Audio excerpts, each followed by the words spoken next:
ഇത് ഞാൻ പിന്നീട് സെക്രട്ടേറിയറ്റിൽ നടന്ന സംഭവം അറിയുന്നത് ശ്രീരാമചന്ദ്രൻ സാറും ഞാനും 4 വർഷം ഗവർണറുടെ കൂടെ ഉണ്ടായിരുന്നു. അദ്ദേഹം ഗവർണറുടെ സെക്രട്ടറി ആയിരുന്നു, ഞാൻ ADC ആയിരുന്നു 91 to 94. അപ്പൊ അദ്ദേഹത്തിനെ സംബന്ധിച്ചിടത്തോളം ഏകദേശം ഒരു 15-20 മിനിറ്റിന്റെ വർക്കേ ഉള്ളൂ ഗവർണറുടെ ഓഫീസിൽ. അത് കഴിഞ്ഞാൽ മിക്കവാറും ഞാൻ ഫ്രീ ആണെങ്കിൽ അദ്ദേഹം എന്നെ വിളിക്കും, ഞങ്ങൾ ഉച്ചവരെ സംസാരിക്കും. അപ്പൊ അദ്ദേഹം എന്നോട് പറയും, ചില പഴയ ഗവർണർ സെക്രട്ടറിമാരൊക്കെ അദ്ദേഹത്തിനെ വിളിച്ച് ചോദിക്കാറുണ്ട്, സാറ് ഈ ഫയലൊക്കെ എങ്ങനെ തീർക്കുന്നു, വീട്ടിലേക്ക് എത്ര ഫയൽ കൊണ്ടുപോകുന്നുണ്ട്? അപ്പൊ അദ്ദേഹം പറയാം, 15-20 മിനിറ്റുള്ള ഫയലേ ഉള്ളൂ, അതാണ് ഈ തീർക്കുന്ന കാര്യം വിളിച്ച് ചോദിക്കുന്നത്. അപ്പൊ ടൈപ്സ് ഓഫ്, അതായത് ഒരു ഇൻക്രിമെന്റ് കൊടുക്കണമെങ്കിൽ ആ ഇൻക്രിമെന്റ് കൊടുക്കാനായിട്ട് എന്തെങ്കിലും തടസ്സമുണ്ടോ? ഇലക്ഷൻസ് ഡിക്ലെയർ ചെയ്തിട്ടുണ്ടോ? ഇയാൾക്ക് ഇനി കേസുണ്ടോ? ആ കേസ് ഇല്ലാതെ എഴുതി കൊടുത്ത അടുത്ത ചോദ്യമാണ് ഭാവിയിൽ കേസ് ഒരു ഇൻക്രിമെന്റ് കൊടുക്കുന്നതിനാണ് ഈ പറയുന്നത്. ആ ടൈപ്പ് സെക്രട്ടറിമാരുള്ള കാര്യം അദ്ദേഹം എന്നോട് പറഞ്ഞു. അപ്പൊ അദ്ദേഹം എന്നോട് പറഞ്ഞത്, സെന്റുമാർ നിങ്ങൾ കൊല്ലത്തിരുന്നപ്പോ എന്തോ ഒരു സാധനം സെക്രട്ടറിയിൽ എഴുതി അയച്ചിരുന്നല്ലോ, അത് ഇതായിരുന്നു, ഒരാള് മരിച്ചു. അയാൾ മരിച്ചതിനെ പറ്റി അന്വേഷണം നടന്നു. അന്വേഷണത്തിൽ നമ്മൾ കണ്ടെത്തി അയാൾ സൂസൈഡ് ചെയ്തതാണ്, വേറെ യാതൊരു സംശയമില്ല. അപ്പൊ സെക്രട്ടറിയിൽ നിന്ന് എനിക്ക് ആദ്യം ലേഖനം വന്നു, അയാൾ എന്തുകൊണ്ട് സൂസൈഡ് ചെയ്തെന്ന് കണ്ടെത്തി അറിയിക്കണം. അപ്പൊ ഞാൻ പറഞ്ഞു, സാഹചര്യങ്ങൾ അനുസരിച്ച് അയാൾക്ക് വേറെ യാതൊന്നുമില്ല, പക്ഷെ അയാൾ എന്ത് സൂസൈഡ് ചെയ്യുമെന്ന് അത് പറയാൻ പറ്റും. ഇതൊരു 6-7 ലെറ്റർ വന്നുകൊണ്ടേ ഇരിക്കുകയാണ്. അവസാനം 8ാമത്തെ ലെറ്റർ വന്നിട്ട് ഞാൻ തിരിച്ചെഴുതി, ഈ വ്യക്തിയെ കണ്ടുകൊണ്ടുന്ന മുറയ്ക്ക് ഞാൻ അന്വേഷിച്ച് അറിയിക്കുന്നതാണ്. അപ്പോഴ് ഇത് കഴിഞ്ഞിട്ട് പിന്നെ എനിക്കൊന്നും വന്നില്ല. അപ്പൊ രാമചന്ദ്രൻ സാർ എൻ്റെ അടുത്ത് പറഞ്ഞു, ഇത് താനോടെ എഴുതി വെച്ചിട്ട് അദ്ദേഹം ഹോം സെക്രട്ടറി, ഹോമിലുള്ള എല്ലാവരും ഒരു SP എഴുതിയിരിക്കുന്ന അനാവശ്യം കണ്ടില്ല, എന്ത് ദാക്ഷ്യത്തിലാണ് ഇത് എഴുതിയിരിക്കുന്നത്, അതുകൊണ്ട് നമ്മൾ നടപടി റെക്കമെൻഡ് ചെയ്ത് വിടണം. അപ്പൊ അദ്ദേഹം പറഞ്ഞു, നിങ്ങളോട് എത്ര പ്രാവശ്യം ആ ദിവസം തിരിച്ചെഴുതി, ഇത് വേറൊന്നും കാണാൻ പറ്റില്ല, ഈ പറയുന്ന ആളൊന്നും എഴുതി വെച്ചിട്ടില്ല, ഇനി അയാൾ മരിച്ചതിന്റെ കാരണം മറ്റു വിധത്തിൽ അറിയാൻ പറ്റില്ല, വേറെ സംശയമില്ല, 8-7 പ്രാവശ്യം എഴുതിയില്ല, എന്നിട്ട് നിങ്ങൾക്ക് ഇല്ല, അതുകൊണ്ട് അതിന് തക്ക ഉത്തരാണ് അത് അയച്ചത്, ഇനി ഈ വ്യക്തിയെ കണ്ടുപിടുന്ന മുറയ്ക്ക് അന്വേഷിച്ച് അറിയാം എന്ന് പറഞ്ഞു. അപ്പൊ ഇതാണ് വ്യത്യാസം. അപ്പൊ നമ്മൾ പ്രായോഗികമായിട്ട് ചിന്തിക്കുമ്പോൾ നമ്മുടെ ഫീൽഡിലുണ്ടാകുന്ന നമ്മുടെ ബുദ്ധിമുട്ടുകളും പലപ്പോഴും ഒരു ഓഫീസർ എന്നതിനെ പോലും എനിക്ക് അങ്ങനെ അനുഭവപ്പെട്ടിട്ടുണ്ട്. അടുത്ത ഒരു കാര്യം കൂടി പറയാം. മോട്ടോർ വെഹിക്കിൾ ഡിപ്പാർട്ട്മെന്റിൽ ഞാൻ നേരത്തെ പറഞ്ഞു, ട്രാൻസ്പോർട്ട് കമ്മീഷണറായിട്ടുണ്ടായിരുന്ന സമയത്ത് കുറേയധികം നടപടികൾ എടുക്കാൻ പോയി. എനിക്ക് തോന്നുന്നു മോട്ടോർ വെഹിക്കിൾ ഡിപ്പാർട്ട്മെന്റിന്റെ ഏറ്റവും വലിയ പ്രശ്നം എന്ന് പറയുന്നത് അതിന്റെ സ്റ്റാഫില്ലായ്മയാണ്. അതിലാകെ ഏകദേശം 400ഓളം എക്സിക്യൂട്ടീവ് സ്റ്റാഫ് ഉണ്ടായുള്ളൂ. ഒരാൾക്ക് അപ്പൊ ഞാൻ വർക്കിനോട് കണക്കാക്കിയപ്പോൾ ഒരാളെ ഏകദേശം 96 മണിക്കൂർ ഒരു ദിവസം നിർത്താതെ ജോലി ചെയ്താൽ മാത്രമേ റൂട്ടീൻ ഡ്യൂട്ടി തീരുള്ളൂ. സാമാന്യം നന്നായിട്ട് ചെയ്യണം, എന്നിട്ട് വേണം അവർ മറ്റേ എൻഫോഴ്സ്മെന്റിന് പോകാൻ. അപ്പൊ അതുകൊണ്ട് ഞാനൊരു പ്രൊപ്പോസൽ ഡീറ്റെയിൽ ആയിട്ട് തയ്യാറാക്കിയിട്ട് ഗവൺമെന്റിലേക്ക് അയച്ചു. ഒരു 330 പേരെയും കൂടി സാങ്ഷൻ ചെയ്യുകയാണെങ്കിൽ 303 തോന്നുന്നു സാങ്ഷൻ ചെയ്താൽ 7 കോടി രൂപ ചെലവ് വരുള്ളൂ അവർക്ക് പ്രതിവർഷം. അതേസമയം ഞാൻ അഷ്വർ ചെയ്യുന്നു 330 കോടി രൂപ ഞാൻ തിരിച്ചു തരാം. ഞാൻ വിചാരിച്ചു ഇത് കാണുമ്പോൾ ഉടനെ അതിന് സാങ്ഷൻ കിട്ടുന്നു. ഞാൻ വരുന്നവരെ അതിന് സാങ്ഷൻ കിട്ടില്ല, അതിന് മുഴുവൻ പോലെയായിരുന്നു. അപ്പൊ എനിക്ക് അല്പം തോന്നി, എങ്ങനെയാണ് ഇങ്ങനൊരു കാര്യത്തിന് 7 കോടി രൂപ ചെലവും 330 കോടി രൂപ തിരിച്ചും തരാമെന്ന് പറയുന്ന ഒരു പ്രൊജക്ടിന് പോലും തടസ്സമുണ്ടായി, ക്വയറികൾ മാത്രമായിരുന്നു. ഒന്ന് ആലോചിച്ചോളൂ. അതിനുശേഷം കുറെ നാൾ കഴിഞ്ഞ് ആര്യാട് മുഹമ്മദ് അദ്ദേഹം മിനിസ്റ്ററായി വന്ന സമയത്ത് അദ്ദേഹം എന്നോട് സംസാരിച്ച സമയത്ത് സാറേ ഇങ്ങനെ ഒരു സാധനം കിടപ്പുണ്ടാവും. പിന്നെ അദ്ദേഹം ആ സ്ട്രെങ്ത് കൊടുക്കുകയും ആ സ്ട്രെങ്ത് ട്രെയിൻ ചെയ്ത് വരികയും സ്ട്രെങ്ത് ഋഷിരാജ് വരുന്ന സമയത്ത് കൃത്യം ഇറങ്ങി വരികയും ഒക്കെ ചെയ്തു. അപ്പൊ അതുകൊണ്ട് ഫീൽഡിനായിട്ട് കുറച്ച് ആളെ കിട്ടും. അപ്പൊ ഞാൻ പറയുന്നത്, നമുക്ക് അത്ഭുതപ്പെടുന്ന പല കാര്യങ്ങളും നമ്മൾ ഈ പറയുന്ന ഓഫീസുകളിൽ വർക്ക് ചെയ്യുന്നവരെ എഴുതി വയ്ക്കുന്നുണ്ട്. അതല്ലെങ്കിൽ അതിന്റെ റീസണബിൾ കാര്യം ചോദിക്കുകയാണെങ്കിൽ എനിക്ക് മനസ്സിലാക്കാം. അത് ഇപ്പൊ നമ്മൾ സാധാരണ 7 കോടി രൂപയുടെ എത്ര ഇരട്ടിയാണ് കിട്ടുന്നത്. പിന്നെ അതിന് കാരണം ടാക്സ് ഏരിയേഴ്സുണ്ട്, എൻഫോഴ്സ്മെന്റ് ഉണ്ട്, എത്ര ലൈഫാണ് സേവ് ചെയ്യുന്നത്, എത്ര ആക്സിഡന്റ് ആണ് സേവ് ചെയ്യുന്നത്. ഇതൊക്കെ നോക്കിയാൽ തന്നെ ഇതിന് എങ്ങനെയാണ് തടസ്സം നിന്നതെന്ന് എനിക്കറിയില്ല. അതുപോലെ ജനറലി പൊതുജനങ്ങൾക്കിടയിലുള്ള വിശ്വാസം. ഇപ്പൊ ഞാൻ കണക്കെടുത്ത് നോക്കിയപ്പോ നമ്മുടെ ഇവിടെ ആകെ എത്ര പേരാണ് ഗവൺമെന്റ് സർവൻസ് ആയിട്ടുള്ളത്? 5,06,556. ഇതാണ് എനിക്ക് കിട്ടിയ കണക്ക്. ടോട്ടൽ കണക്ക് വിവിധ വകുപ്പുകളിൽ നിന്ന് എല്ലാം കൂടി കിട്ടിയത് 5,06,556 ടോട്ടൽ ഗവൺമെന്റ് ട്രഷറിയിൽ നിന്ന് ശമ്പളം വാങ്ങുന്ന ആൾക്കാരുടെ എണ്ണമുള്ളത്. നമ്മുടെ ജനസംഖ്യയിൽ എത്ര ശതമാനം വരും? അപ്പൊ ഏകദേശം 97% ആൾക്കാരെങ്കിലും പുറത്ത് കിടക്കണം. ആ പുറത്ത് കിടക്കുന്നവർക്ക് എന്താണ് നമ്മൾ ചെയ്യുന്നത്? അപ്പൊ അവരുടെ പ്രതീക്ഷകൾ ഇപ്പൊ നമ്മൾ പലപ്പോഴും പറയാം, മോഹൻലാലിന്റെ ചില കഥാപാത്രങ്ങളോട് ജോലി കിട്ടിയിട്ട് വേണം ലീവ് എടുക്കാൻ. തൊഴിലില്ലാതെ വെറുതെ നടക്കാണ്. ആ സമയത്താണ് പറയുന്നത് ജോലി കിട്ടിയിട്ട് വേണം ലീവ് എടുക്കാൻ എന്ന് പറയുന്നത് പോലെ ആയി പോകുന്നില്ല. ജോലി കയറി കഴിഞ്ഞാൽ നമുക്ക് എന്തുകൊണ്ടാണ് ആ പുറകിലുള്ളവരോടുള്ള പ്രതിബദ്ധത ഇല്ലാതായിത്തീരുന്നത്? അതാണ് നമ്മുടെ പ്രധാന ക്വസ്റ്റ്യൻ. അതുപോലെ ഈ പറയുന്ന സംവിധാനങ്ങളിൽ പലപ്പോഴും കാണുന്നത്, ഞാൻ പറയാറുണ്ട്, നമ്മുടെ ഗവൺമെന്റിൽ കാണുന്ന ഏറ്റവും വലിയൊരു പ്രത്യേകത ABCD ഓഫ് മാനേജ്മെന്റ് ആണ്.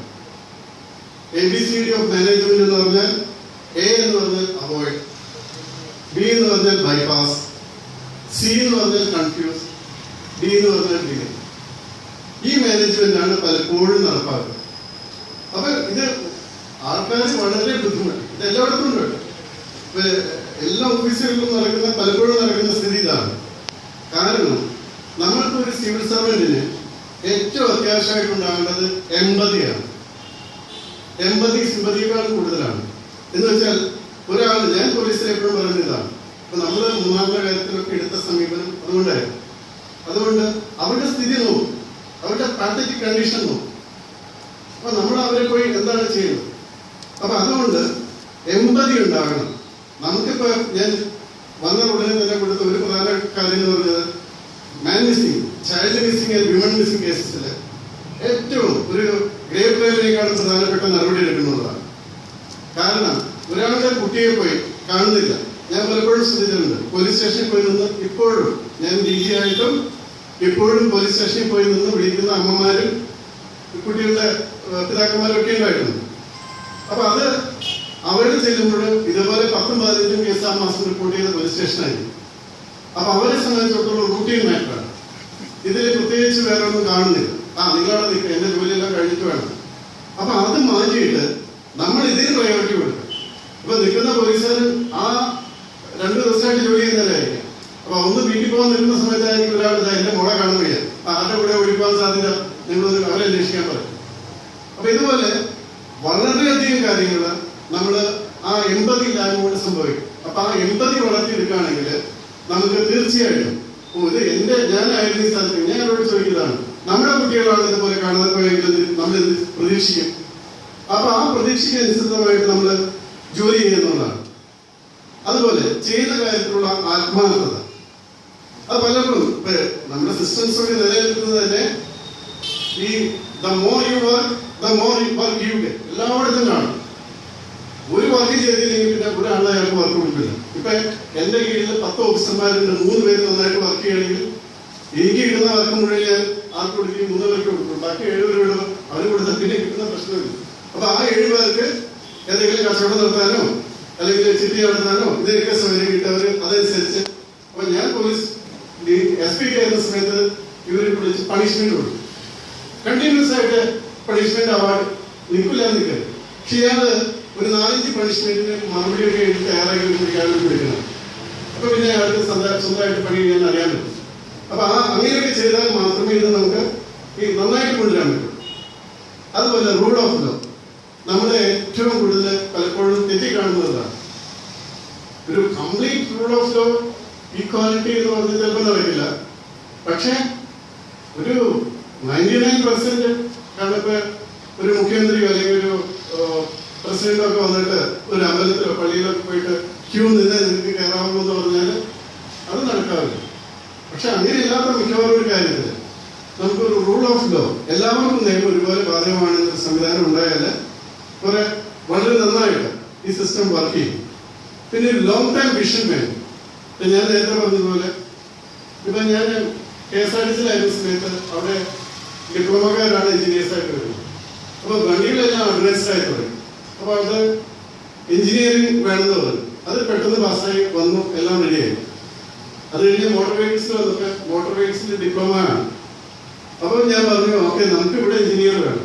കാരണം ഇപ്പൊ ഈ പോകുന്ന ലോ ഫ്ലോർ AC ബസ്സൊക്കെ പരിശോധിക്കാൻ പറ്റിയ എത്ര ഓഫീസേഴ്സ് മോട്ടോർ വെഹിക്കിൾ ഡിപ്പാർട്ട്മെന്റ് ഉണ്ടാവും. അത് കംപ്ലീറ്റ് കമ്പ്യൂട്ടറൈസ്ഡ് ആണ്. അപ്പൊ അത് എന്താണ് അതിന് വേണ്ടത് കമ്പ്യൂട്ടർ വെച്ച് പരിശോധിച്ച് മാത്രം അറിയും. അത് അൺഫോർച്ചുനേറ്റ്ലി ഗവൺമെന്റിൽ വന്നിട്ട് ഇതുവരെ പാസ്സായിട്ടില്ല. അപ്പൊ ഇപ്പൊ KSRTC പോലുള്ള സ്ഥാപനങ്ങളിലൊക്കെ എഞ്ചിനീയേഴ്സും അതിന് സൂപ്പർവൈസ് ചെയ്യേണ്ട സ്ഥാപനത്തിൽ ഡിപ്ലോമ മാത്രമായിട്ട് മാറുകയാണ്. അപ്പൊ ഒരു ലോങ് ടൈം മിഷൻ എങ്ങനെയാണ് വരുന്നത്? അപ്പൊ നമ്മള് ഇത്തരം കാര്യങ്ങളിൽ എന്താണ് ഒരു നിയർ വോട്ട് ബാങ്ക് നോക്കാതെ ഭാവിയിൽ എന്താണ് ആവശ്യം എന്ന് നോക്കി ആ ഒരു പ്രപ്പോസൽ ജനറേറ്റ് ചെയ്യും, അതിനനുസരിച്ച് പോവുകയും ചെയ്യുന്നു. അപ്പൊ അതുകൊണ്ട് ഈ ABCD ഓഫ് മാനേജ്മെന്റ് നമ്മൾ സ്ഥിരമായിട്ടുള്ള പലയിടത്തുള്ളത് അത് ഒന്ന് അവസാനിപ്പിക്കണം. ഈ എംപതി ഫാക്ടർ നമ്മളെ റൂൾ ചെയ്യണം. മറ്റൊരാൾക്കുണ്ടാകുന്ന അനുഭവം നമുക്കുണ്ടാകാം, ആ അനുഭവം ഉണ്ടാകാതിരിക്കുകയും നമ്മൾ ചെയ്യണം. കാരണം പലരും റിട്ടയർ ചെയ്ത് കഴിയുമ്പോൾ കുറെ കൂടി എന്താ പറയുന്നത്, പല റിട്ടയർ ചെയ്ത ആൾക്കാരും വളരെ വലിയ കാര്യങ്ങൾ പറയും. അപ്പൊ ഞാൻ ഇപ്പൊ ഈ കാര്യത്തിൽ തന്നെ നമ്മളോട് ചെറിയ കാര്യങ്ങൾ അല്പം കഷ്ടമാണ്. നമ്മൾ റിട്ടയർ ചെയ്ത് പോയ ആളോട് ചോദിക്കുന്നത്, നിങ്ങൾ ഈ സർവീസ് ഉണ്ടായിരുന്ന സമയത്ത് എന്താ ചെയ്തത്? പലപ്പോഴും നമ്മൾ ചോദിക്കേണ്ടി വരും. ഇപ്പൊ 4 വർഷം DGP ആയിരുന്ന ഒരാള് ഈ ഹ്യൂമൻ റൈറ്റ്സ് വയലേഷൻ നിർത്താൻ പറ്റിയില്ലെങ്കിൽ അത് എന്തുകൊണ്ടാണെന്ന് കണ്ടുപിടിക്കണം. നിയമമില്ലാണ്ടായിരുന്നോ?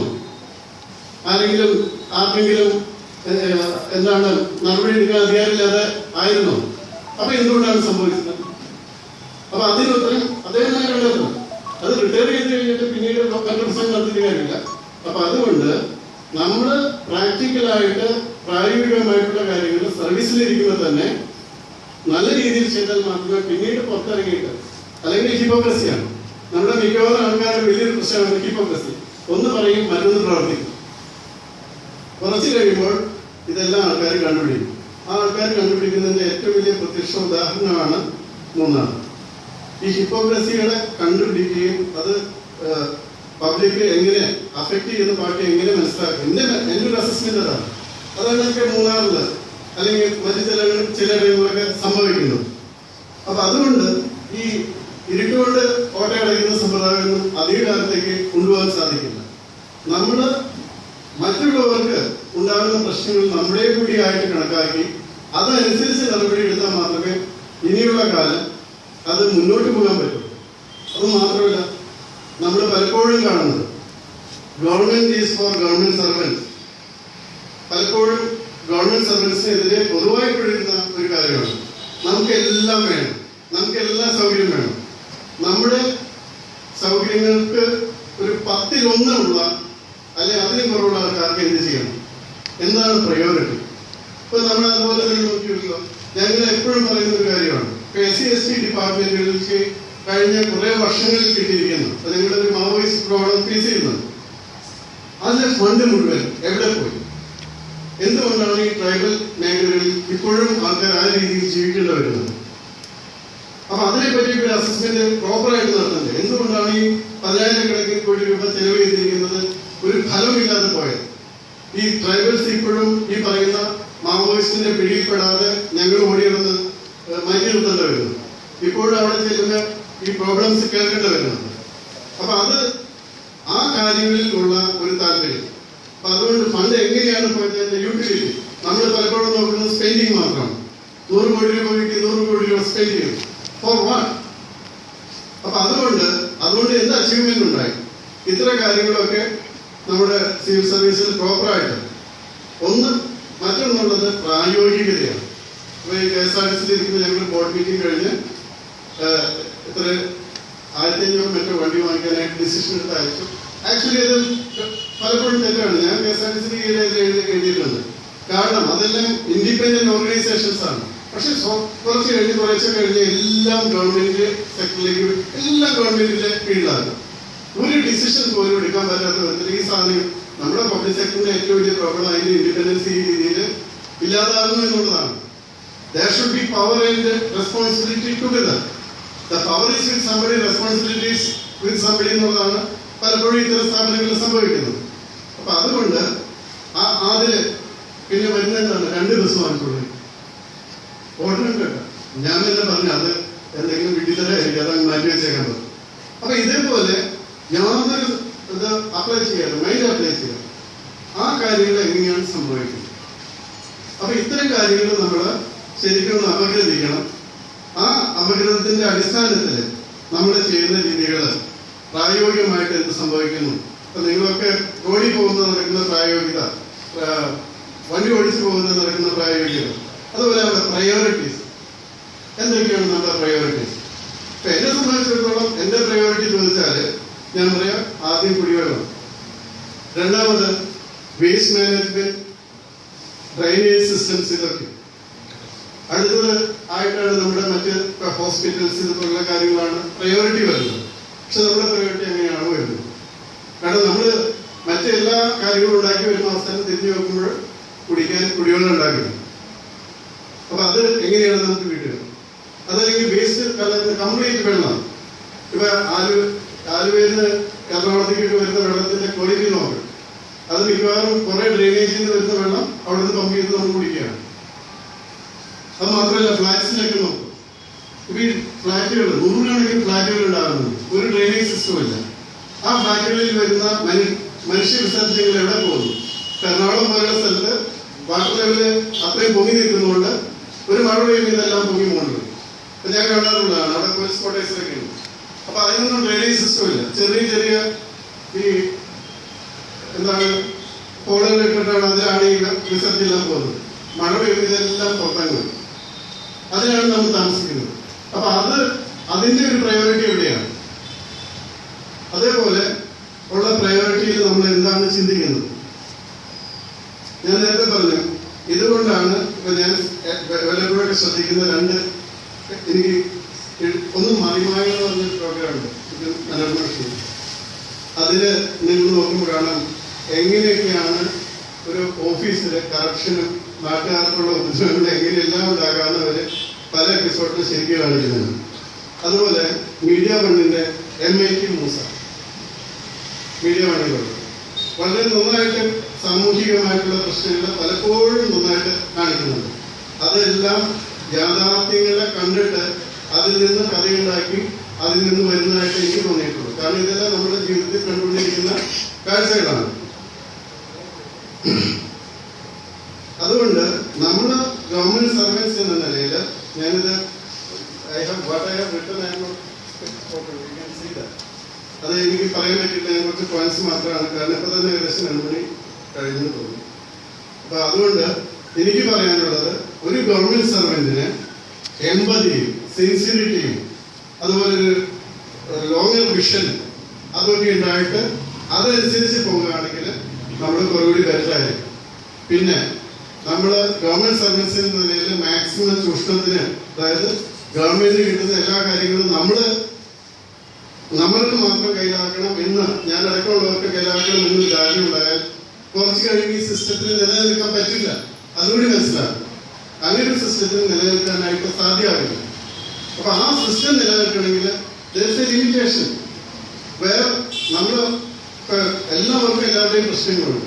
പക്ഷെ ഏറ്റവും താഴെ ഇടയിലുള്ള ആളുടെ പ്രശ്നങ്ങൾ അല്പം പോലും പരിഹരിക്കാതെ മുകളിലുള്ളവർ മാത്രം ഷെയർ എടുക്കുകയാണെങ്കിൽ, ഇപ്പൊ മൂന്നാറിൽ നടക്കുന്ന പോലെ അവര് പറയുന്നുണ്ടായിരുന്നല്ലോ, അതായത് 65 കോടി രൂപ കിട്ടുമ്പോൾ ഇവർ 5 കോടി രൂപയുടെ വിദേശയാത്ര പോയി, ഞങ്ങൾക്ക് ഇത്രേ തന്നുള്ളൂ.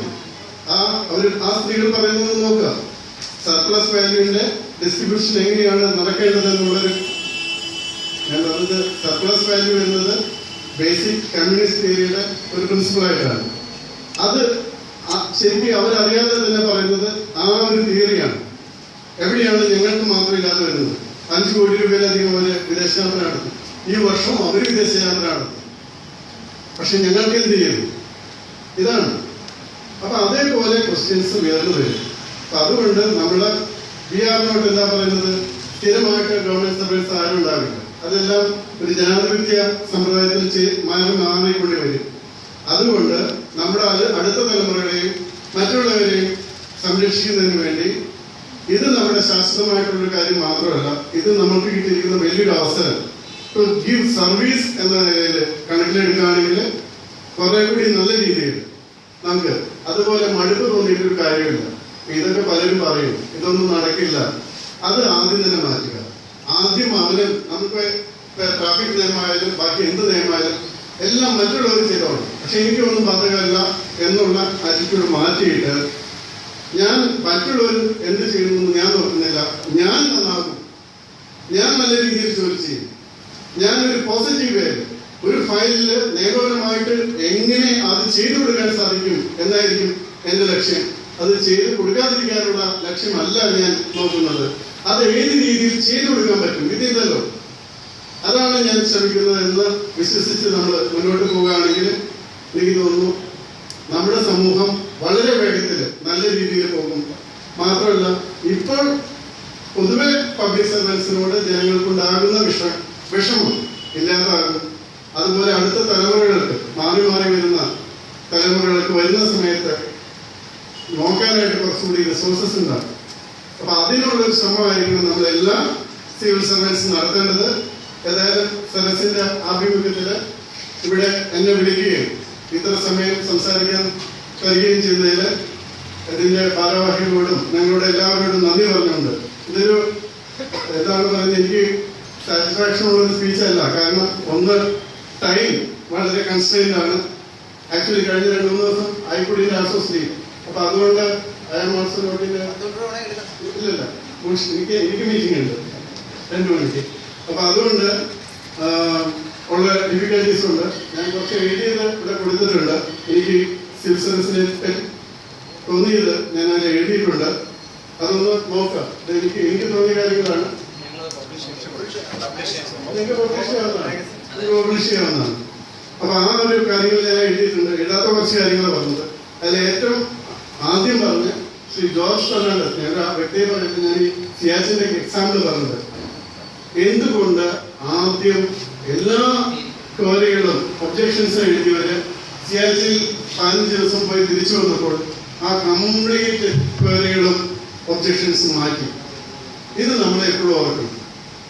ഇത് നമ്മൾക്ക് എപ്പോഴും ഓർക്കണം. ആ ഒരു ഓർമ്മയുണ്ടാകണമെങ്കിൽ പ്രായോഗികമായിട്ട് ചെയ്യേണ്ട ഒരാളുടെ ബുദ്ധിമുട്ട് മനസ്സിലാക്കണം. അങ്ങനെ സംഭവിക്കുമ്പോൾ ഉണ്ടാകുന്ന ആ ചെറിയ കാര്യങ്ങൾ. ഇപ്പൊ ഞാനൊക്കെ AGCയുടെ കാര്യത്തിൽ ഞാൻ ഇപ്പോഴത്തെ പ്രിൻസിപ്പളെ എനിക്ക് എന്തായാലും കാണാൻ വന്നു, ശ്രീ പട്നായക്. അപ്പൊ അതിന് ഞാൻ പറഞ്ഞു, ഞാൻ ഓഡിറ്റിംഗ് ബ്ലൂ എന്ന് പറഞ്ഞൊരു സാധനം എഴുതിയിട്ടുണ്ട്. 2-3 പേജുള്ളൂ. എനിക്ക് ഞാൻ 10-15 വർഷം പബ്ലിക് സെക്ടറിലായതുകൊണ്ട് അവിടെ ഉണ്ടായിരുന്ന ഓഡിറ്റിങ്ങിന് കിട്ടിയിരിക്കുന്ന കാര്യങ്ങളാണ്. അതിലൊരു എക്സാമ്പിൾ പറയും. അപ്പൊ ഞാൻ KSRTC ആദ്യം തന്നെ ചെയ്ത് അപകടങ്ങൾ കുറയ്ക്കാനും അവർ ക്യാമ്പയിൻ ഇംപ്രൂവ് ചെയ്യാനായിട്ട് വലിയൊരു ട്രെയിനിങ് പ്രോഗ്രാം നടപ്പാക്കി. 3.83 ഉണ്ടായിരുന്ന KSRTC ബസിന്റെ ശരാശരി കിലോമീറ്റർ 4.29 എന്ന് വെച്ചാൽ 2 ലക്ഷം കിലോമീറ്റർ അഡീഷണൽ ആയിട്ട് ഒരു ഫ്യൂൽ അടിക്കാതെ ഓടാൻ തുടങ്ങി. ഞാൻ വിചാരിച്ച് AGയുടെ ഇത് വരുമ്പോൾ നന്നായിട്ട് അപ്രീഷിയേറ്റ് ചെയ്യും. അതിൽ എഴുതി ഉണ്ടായിരുന്നത് ഇത്ര കോടി രൂപയുടെ നഷ്ടം ഈ പറഞ്ഞ പ്രോഗ്രാമിൽ വന്നു എന്നുള്ളതാണ്. അപ്പൊ ഞാൻ അടുത്തത് അപ്പോഴാണ് ഞാൻ നോക്കിയപ്പോൾ എന്താണ് 4.5 ആയിരുന്നു എന്റെ ടാർഗറ്റ് വെച്ചിരുന്നത്. നമ്മൾ ഈ പ്രോഗ്രാം ആരംഭിക്കുമ്പോൾ 4.5 ആണ് ടാർഗറ്റ് വെച്ചിരുന്നത്. 4.2 ട്രെയിൻ വന്നത്. അതുകൊണ്ട് 0.21 കിലോമീറ്റർ വെച്ച് എല്ലാ ബസ്സിനും കണക്കാക്കിയിട്ട് ഇത്ര കോടി രൂപ നഷ്ടമൊന്നുണ്ടായിരുന്നു. അപ്പൊ ഞാൻ വിചാരിച്ചു ഇതിന് എന്താ റിപ്ലൈ കൊടുക്കുന്നത്. അപ്പൊ റിപ്ലൈ കൊടുക്കാൻ നോക്കിയപ്പോൾ ഞാൻ എഴുതിയത് 5 ഞാൻ കിലോമീറ്റർ വയ്ക്കാൻ ഉദ്ദേശിച്ചിരുന്ന ടാർഗറ്റ്. എനിക്ക് കുറെ കൂടി കൂടുതൽ നഷ്ടം ഉണ്ടായിരുന്നു എന്ന് മറുപടി കൊടുത്തു. ഇതേപോലെ തന്നെ KSRTC വേറെ എക്സാമ്പിൾ ഞാൻ പറയും. ഇപ്പൊ KSRTCക്ക് 50 പൈസ ക്രെഡിറ്റില് കുറച്ച് പൈസ ഇപ്പോഴും അവർക്ക് കിട്ടുന്നു. അപ്പൊ അന്ന് KSRTC 136 കോടി രൂപയോളം ക്രെഡിറ്റ് അടയ്ക്കാനുണ്ട്. അപ്പൊ IOCയുടെ അവിടെ ഒരു AGയുടെ ഓഡിറ്റ് ടീം എഴുതി KSRTC ഇത്ര പൈസയ്ക്ക് അടയ്ക്കാനുള്ളതുകൊണ്ട് എന്ത് അടിസ്ഥാനത്തിലാണ് നിങ്ങൾ 50 പൈസ കൊടുക്കുന്നത്, അത് ഇത്ര രൂപ നഷ്ടമുണ്ടെന്ന് അവിടെ എഴുതിയിട്ടുണ്ട്. ഇവിടെ വന്നിട്ട് ഇവരെ എഴുതിയത് KSRTC ശരിയായിട്ട് വാശി പിടിച്ച് ശ്രമിച്ചിരുന്നെങ്കിൽ നിങ്ങൾക്ക് കുറെ കൂടി എന്താണ് ഇത് പൈസ കുറച്ച് കിട്ടിയാൽ, അത് ശ്രമം നടത്താത്തതുകൊണ്ട് ഇത്ര കോടി രൂപ KSRTC നഷ്ടമുണ്ട്. അപ്പൊ ഞാനിത് കിട്ടിയപ്പോൾ എനിക്ക് മെച്ചതുള്ളത് അറിയാവുന്നതുകൊണ്ട് ആ ഇതിന്റെ ഒരു കോപ്പി ഞാൻ വാങ്ങിച്ച് ഇതിന് മറുപടി ആയിട്ടാണ് നിങ്ങൾ ഈ മറുപടി അവിടുത്തെ AGക്ക് കൊടുത്താൽ മതി. ഇതുപോലെ കുറെ ഉണ്ട് കേട്ടോ. ഞാൻ കുറെ വളരെ തമാശയായിട്ടുള്ള കാര്യങ്ങളുണ്ട്. കാരണം നമ്മുടെ പലപ്പോഴും പല ആക്ടിവിറ്റിയിൽ നിന്നു പോകുന്നത് 2 വിഭാഗങ്ങളെ പേടിച്ചിട്ടാണ്. ഒന്ന് AGയുടെ റിമാർക്സ്, 2 വിജിലൻസ്. പക്ഷെ സത്യസന്ധമായിട്ട് കറക്റ്റായിട്ട് ചെയ്യണം. ഇതിനെ പേടിച്ച് മാത്രം AGക്ക് ഉത്തരം കൊടുക്കണം. Realistic thing. അത് ഓഡിറ്റിംഗ് ഗ്രൂപ്പ്. അപ്പൊ അദ്ദേഹം വായിച്ചിട്ട് എന്നോട് പറഞ്ഞ് ചിലതൊക്കെ അവർക്ക് പറഞ്ഞു കൊടുക്കുന്നുണ്ട്. ഞാൻ വിചാരിച്ചത് കുറച്ച് കഴിഞ്ഞിട്ട് ഞാൻ എഴുതുന്ന സമയത്ത് ഓഡിറ്റിംഗ് ഗ്രൂപ്പ്സ് ഞാൻ ഒരു 2-3 പേജ് ചേർത്തേക്കാം. കുറെ കഥകളുണ്ട്, വളരെ കഥകളുണ്ട്. അപ്പൊ അതിൽ ഞാൻ പറയുന്നൊരു കാര്യമുണ്ട്. ഞങ്ങൾ കൊച്ചി ചെറുപ്പത്തെ പഠിപ്പിച്ചിരിക്കുന്ന കഥയുണ്ട്. ഒരു ചെടിയിൽ ഒരു വൃക്ഷത്തിൽ 100 കിളികളുണ്ടായിരുന്നു. അപ്പൊ ഒരു വേട്ടക്കാരൻ വന്ന് ആ കിളികളിൽ ഒന്നിനെ വെടിവെച്ചിട്ടു. അപ്പൊ ഇതിന് ശേഷം നമ്മള് ആ മരത്തിൽ ഇനി ബാക്കി എത്ര കിളിയുണ്ടെന്ന് ചോദിച്ചാൽ തീർച്ചയായിട്ടും എതിരെ അവിടെ നിന്നാണെങ്കിൽ പറയപ്പെടുന്നു കിട്ടുന്നുണ്ട്. അപ്പൊ ഇത് അത് വെച്ച് നമുക്ക് ജീവിക്കാൻ പറ്റില്ല. അപ്പൊ ഇതാണ് നമ്മുടെ പ്രശ്നങ്ങളൊക്കെ എന്ന് അറിയാം. എങ്കിലും നമ്മൾ കുറച്ചുകൂടി നല്ല രീതിയിൽ ഇത് ചിന്തിക്കണം, കുറച്ചുകൂടി എമ്പതി കാണിക്കണമെന്ന് അഭ്യർത്ഥിച്ചുകൊണ്ട് നിങ്ങൾക്ക് എല്ലാവർക്കും നന്ദി പറഞ്ഞുകൊണ്ട് നിർത്തുന്നു. നമസ്കാരം.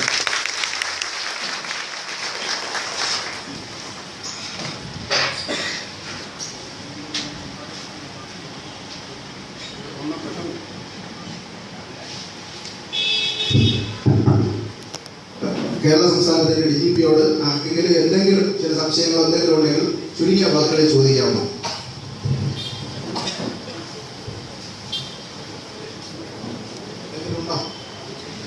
ഇല്ല, നമ്മളെല്ലാവരും സഭയ്ക്ക് ഇവിടെ കഴിയുന്നത് സംശയങ്ങൾ പോകാം. അടുത്തതായി സരസിന്റെ സ്നേഹോപഹാരം നൽകുന്ന ചടങ്ങാണ്. ഇത് നൽകുന്നതിലേക്കായി കേരള സെക്രട്ടേറിയറ്റ് അസോസിയേഷന്റെ ബഹുമാനപ്പെട്ട ജനറൽ സെക്രട്ടറി ശ്രീ CN ശരത്ചന്ദ്രനെ ക്ഷണിക്കുന്നു. ഇത് ഏറ്റുവാങ്ങുവാൻ ബഹുമാന്യനായ DGPയെയും ക്ഷണിക്കുന്നു.